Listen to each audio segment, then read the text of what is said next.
So this is for a gentleman by the name of Cory Hansen, who has the audacity to tell people who are sharing their narcissistic abuse stories, their stories of survival, telling the survivors, you're throwing around the word narcissistic too much.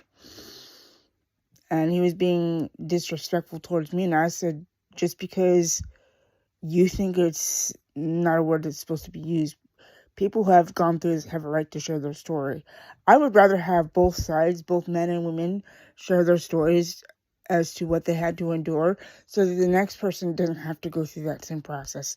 Because dealing with narcissistic individuals, whether it be a spouse, boyfriend, girlfriend, mom, dad, auntie, uncle, cousin, siblings, friends, people that you know in real life, offline, they don't always show us the red flags because we're busy being love bombed by these people. And when we're not love bombed anymore, we're devalued and then triangulated with somebody else with the new supply that the narcissist has on the side. And then because the narcissist has us duking it out with his new supply, we're trying to warn the new person that's in their grasp, hey, you got to look out for this. You need to be careful. He's going to do to you what was done to me.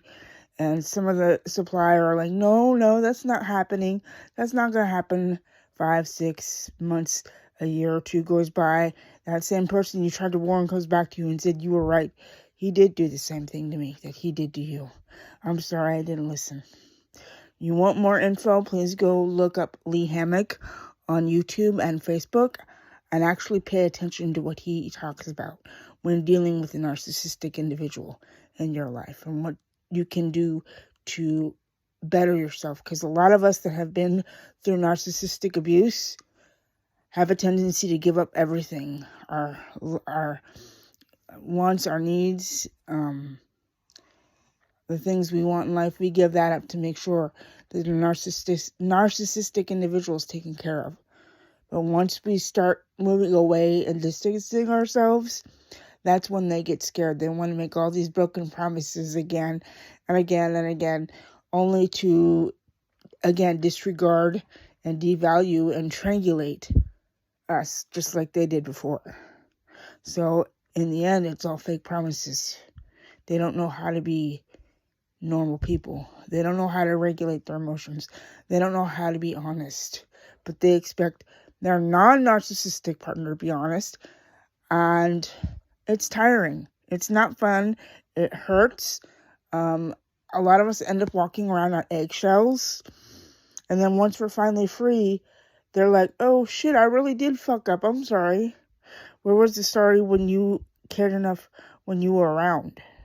Now all of a sudden you want to give a shit when I'm done giving a shit because I spent all my time, energy giving you what you wanted and you done fucked me over? Not happening. Please listen to those of us who have dealt with narcissistic abuse. We're not saying it just because we want others to be aware too. We don't want other people to have to go through this because it hurts. This video is not to harm or harass anybody. Good night.